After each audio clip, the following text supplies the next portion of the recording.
Bom, eu sou de formação superior, professora, sou formada em inglês e italiano pela Universidade Federal de Goiás. E quando eu tinha 19 para 20 anos, já na universidade, eu vi um grupo sair para a Europa. E eu falei com uma amiga minha, vamos fazer um grupo ano que vem? Ela falou, vamos. E aí nós começamos a trabalhar, conseguimos a ajuda do governo do estado, da Loteria de Goiás, da universidade, e pedimos também ajuda nos países Portugal, na Inglaterra, na Alemanha e na Itália.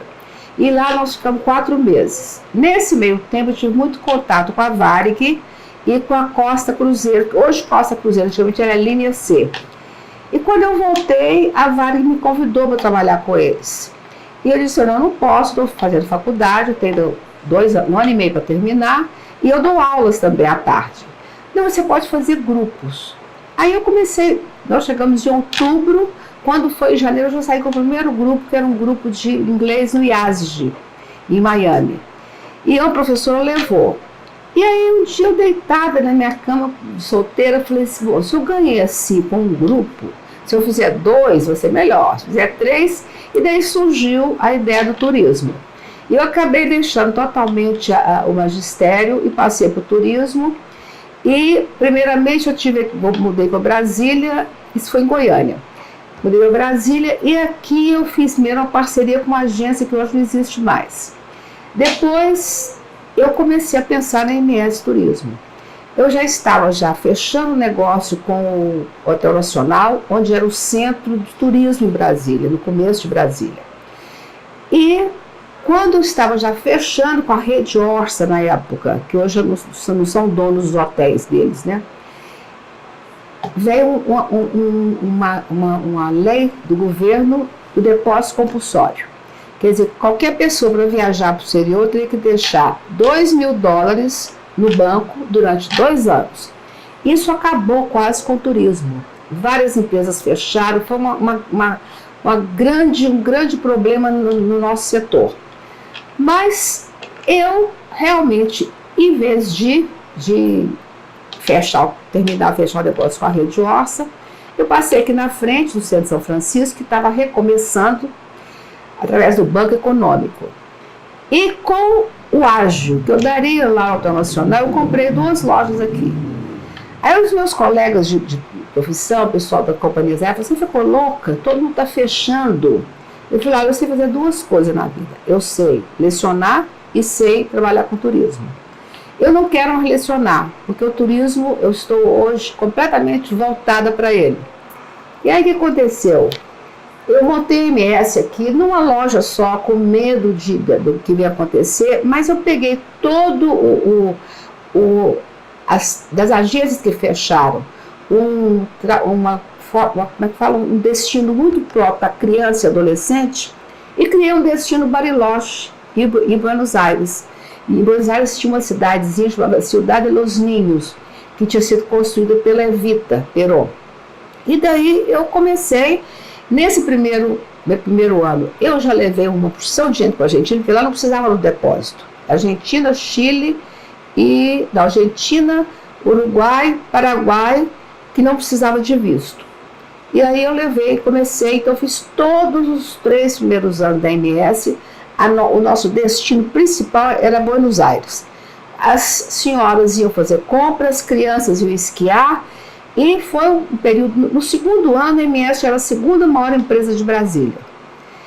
E daí acabou o depósito, foi em 1976 que a MS foi fundada, até 78 a gente só mexeu com a Argentina, tinha pouquíssimo procura para fora. Em 79 levei o primeiro grupo para a Disney, quando tinha acabado o depósito compulsório, e foi um sucesso. E daí começamos todo esse fluxo para Bariloche, nós tivemos ainda uns 2, 3 anos, mas o que depois virou Disney. E com isso a gente foi crescendo, começamos a atender órgãos públicos. Em 1984, nós éramos a segunda maior empresa em emissão de passagens do Brasil. Atendíamos a 20 órgãos públicos, nós tínhamos pequenos núcleos da nossa empresa nos órgãos públicos. Também atendíamos o PNUD, a ONU, com todas as passagens, hospedagens. Mas aí, em 88, eu mudei, acrescentei mais um destino na minha vida, que foi a pousada dos Pirineus, em Pirinópolis, que hoje é um hotel maravilhoso, que eu construí com muita dificuldade. Fui vítima disso, do confisco do Collor, que me deixou quase enlouquecida, mas hoje estamos muito bem. Agora a AMS hoje não atende mais órgãos públicos, porque é um núcleo muito complicado de atender. E a nossa empresa hoje ela é muito para a Disney, que hoje quem cuida disso é meu filho. Eu hoje cuido mais da pousada dos Pirineus. Mas a AMS continua firme e é uma das empresas mais antigas. Nós temos 43 anos aqui. Nós fomos, à medida que o tempo foi passando, comprando mais lojas. Nós temos hoje 10 lojas nossas. Então a gente vai permanecer aqui.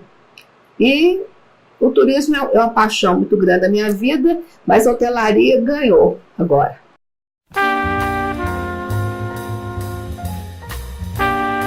Olha, Brasília é uma cidade muito especial. Domingo agora eu estava em casa e uma grande amiga me falou da beleza de morar em Brasília. Eu estava no meu jardim, que eu sou apaixonada por jardim, faço jardim da minha casa, jardim da pousada, da casa da minha filha. E eu falei, gente, é uma qualidade de vida muito grande, né? Porque você está no centro do poder, ao mesmo tempo com uma vida meio de interior, numa casa onde eu convivo com as flores e com os pássaros. Os passarinhos cantam na minha casa a manhã inteira, de tarde. Outro dia tinham 6 araras comendo os coquinhos de um coqueiro. Brasília, nos anos 70 e 80, eu acho que até hoje, porque eu sou da geração que veio de fora. Então, os meus amigos, nenhum nasceu em Brasília. Os nossos filhos nasceram aqui. Então, é uma cidade que a gente é muito amiga dos amigos, porque a gente não tem as famílias de raízes aqui. Pouquíssimas amigas minhas tiveram os pais aqui em Brasília. Então, agora que eu sou avó, eu vou buscar meu neto na escola, eu fico impressionada com a quantidade de avós buscando. Meus pais e meus sogros nunca buscaram meus filhos na escola, porque eles moravam em Goiânia, e meus sogros em Sacramento. Então, é uma cidade onde as amizades são muito fortes, muito firmes, e que elas foram criadas através dessa coisa de não ter a raiz familiar aqui. Então, nós, os amigos, somos nossas raízes. E eu gosto imensamente daqui, sou de Goiânia, mas eu realmente sou mais brasileira, que eu tenho mais anos de vida aqui do que em Goiás. É muito parecido com hoje em dia, porque a gente fazia muitas festas em casa. Então tinha festas, happy hour para mulheres só, com casais, aniversário de criança, o mesmo grupo. Eu fui agora no sábado no chá de bebê, da netinha de uma amiga minha. Lá estavam as amigas que eu convivia com elas a vida toda, que os nossos filhos cresceram juntos nas escolas, são amigos. Então a gente formou essa cidade, que é uma cidade que nós não temos nada com política. Nós somos empresários, médicos, dentistas, empresários de construção civil, enfim, a gente é a raiz de Brasília. Quando o pessoal de fora começa a falar dos brasileiros, como se a gente fosse uma classe que aproveita das coisas, que entra nessa parte de corrupção, a gente não tem isso, porque nós estamos aqui como habitantes de Brasília. Nós estamos aqui em passagem, nós estamos aqui para viver. Então isso é muito importante, muito, muito forte no meio que eu frequento, que meus filhos frequentam também.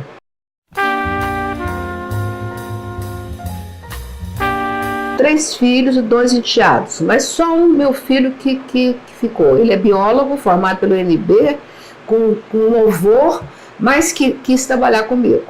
Desde muito pequeno eles participavam muito da minha vida profissional, meus 2 mais velhos. A mais nova menos, mas hoje também... A mais nova trabalha em turismo, assim, ela acompanha grupos para dias. Ela é psicóloga, tem o consultório dela, mas todo janeiro e julho ela vai acompanhando nossos grupos. E eu tenho meu filho, que é meu sucessor. Hoje quem toma conta mais da MS é ele. Nossas viagens para Disney continuam sendo as melhores. Em janeiro agora nós embarcamos mais de 400 crianças adolescentes para a Disney. Para janeiro de 2020, já temos mais de 200 inscritos. Então, ele toma conta disso, porque ele adora o Mickey. Eu confesso que eu vejo o Mickey, eu arrepio. Não quero mais mexer com o Disney.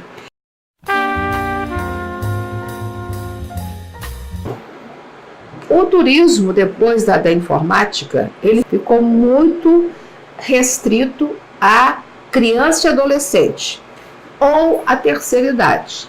Porque quem está de 20 anos até 50, ele faz sua própria viagem. Ele entra na internet, ele monta tudo, ele faz tudo, tem promoções incríveis de voo, que fica de madrugada na internet, compra um voo que custa $2.000 por $500, entendeu? Por causa da internet. Então, esse cliente não viaja mais com agência há muitos anos, há tipo mais de 10 anos. O cliente que viaja com agência é a criança e o adolescente ou o pessoal de terceira idade, que está hoje de 50 até 80. Nós tivemos gente de 80 já que levando, e gente boa, muito boas, assim, muito bem de saúde. O que acontece? Mas esse público também começa a minguar, porque quem estava com 50 há 10 anos atrás está com 60 hoje, tem total acesso à internet, ele monta suas viagens. Então isso eu acho que é questão de tempo, sabe? Questão de tempo, vai acabar, eu acho. Agora, a medida que o governo Bolsonaro tomou de não exigir visto dos americanos, japoneses, australianos e canadenses, foi uma medida fantástica, fantástica. Nos anos 80, nós tínhamos em Brasília o turismo receptivo, que é o turismo que vem do exterior para cá. Você atende aqui, faz o traslado, reserva o hotel, faz todos os passeios, contrata os guias. Nós tínhamos um grande receptivo aqui nos anos 80. Só que acontecia o seguinte, quem que eram os maiores clientes nossos? Não, primeiro a Varig fez uma tarifa, porque os alemães compravam Alemanha, São Paulo, pela Varig e de volta. A Varig dava 7 stops para eles no Brasil. Eles tinham chegar por São Paulo, sair por Manaus e fazer 7 capitais. Coisa que existia, que nós penamos muito. Esse assunto é um assunto que a BAV já está pedindo há mais de 30 anos. Mais de 30, nos anos 80 isso. Depois, com a falência da Varig, acabou isso e o turismo no Brasil desapareceu. Mas enquanto houve, o que acontecia? Os alemães, quem eram os maiores clientes? Alemães, espanhóis, portugueses e americanos. Os grupos dessas 3 nações chegavam sem problema, que não precisava de visto. Eles faziam uma reserva para 40 passageiros, os 40 chegavam. Faziam 40 jantares nas churrascarias, 40 almoços no outro restaurante. Tudo bem. Quando eram os americanos, era um problema, porque eles faziam uma reserva para 60 e um mês antes cancelavam 30, porque não tinham conseguido visto. Porque os nossos consulados nos Estados Unidos, na época nós tínhamos 4 consulados só. Nova York, Washington, Miami e Los Angeles. Então, como que o americano tinha que fazer para vir para o Brasil? Ele tinha que pegar o passaporte dele, botar no correio para um dos consulados, para depois o consulado devolver. Então, o que acontecia? Muitos não entregavam o visto em tempo. Então, eu acho assim, que essa medida do governo Bolsonaro foi a coisa mais sábia. Eu, inclusive, mandei uma mensagem para ele, não sei se ele recebeu.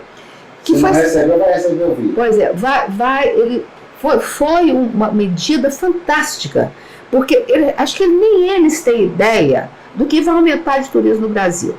Se você levar os números, são 250 milhões de americanos. O Brasil é um país muito charmoso. Não é só Rio de Janeiro, Carnaval, não. É Manaus, o Amazonas, são as cataratas do Iguaçu, o Pantanal. Eles adoram esse turismo, como os alemães gostam muito desse turismo. Que não são capitais que têm problema de segurança, não são programas que têm aquele dia fixo. Eles existem o ano todo, o Amazonas está lá o ano todo, as Foz do Iguaçu também, o Pantanal também. Fora também Rio e Brasília com a sua arquitetura, que tem muito interesse, eles têm muito interesse.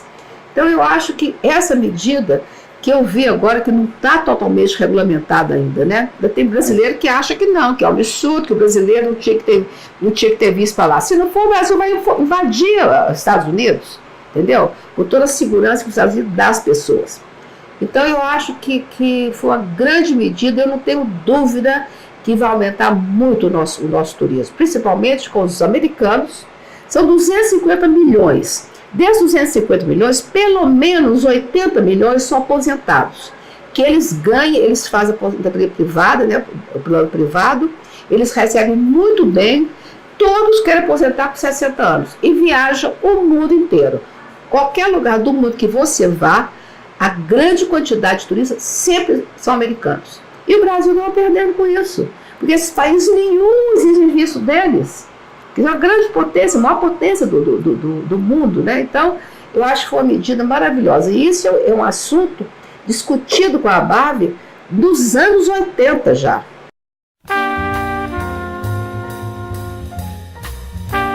Primeira disposição. Amor pelo que faz e equilíbrio pessoal, né?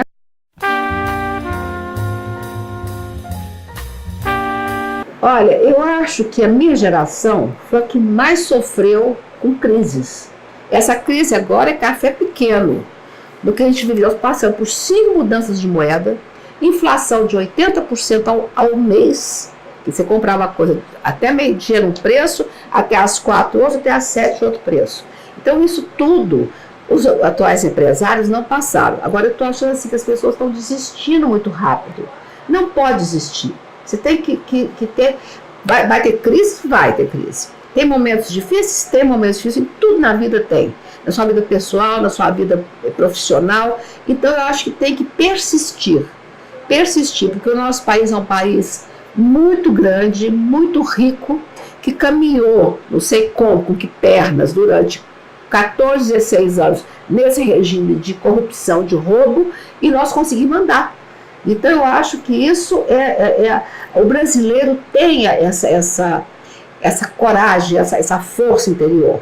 Me lembro que na época do plano Collor, aqueles planos da bola, aquela inflação horrorosa, eu tinha muito grupo para Miami. Então, os brasileiros que moravam em Miami falavam assim, como é que vocês sobrevivem? Eu falei, não sei. Só fazer o câmbio já era um problema. Você estava hoje, vendia um grupo pelo câmbio que estava no dia. De repente, o câmbio dobrava. Você já tinha recebido os clientes, você já tinha pré-pago alguma coisa fora, mas não tudo, e o seu dinheiro simplesmente tinha ficado pela metade. Então, eu não vejo isso acontecer hoje. Depois do Plano Real, eu acho que o Brasil conseguiu uma estabilização muito boa. Crises tem, crises terão, entendeu? Porque nós estamos num processo de mudança, mas eu acho que tem que ter persistência. Persistência. Eu vejo, às vezes, muitas amigas, muitas pessoas que eu conheço, fechando as boutiques, muita boutique fechada. Mas tinha boutique demais também, né? Então, quando é demais, é a mesma coisa da hotelaria em Brasília. Aqui fizeram construir tantos hotéis, que estão tudo vazios. Não tem gente para encher a quantidade de hotel que tem em Brasília. Então eu falo com muitos amigos hoteleiros, ficam impressionados como que a nossa ocupação em Pirinópolis é maior que a ocupação em Brasília. Porque aqui tem hotel demais hotéis imensos, que não tem gente para isso. Não tem, porque não é uma cidade turística. Agora, quando esse plano dos americanos for aprovado, dos vistos americanos, desses 4 países for aprovado, que até agora não está concreto ainda, eu acho que se alguma companhia tiver a visão que a Varig teve naquela época, eu acho que a gente pode aumentar o turismo no Brasil incrivelmente. Porque nós temos mais de 7 pontos para se visitar, né? E são 7 stops. Então é isso, a minha mensagem é que persistam, que infelizmente nós tenhamos já 500 e tantos anos no Brasil, ainda somos um país em formação.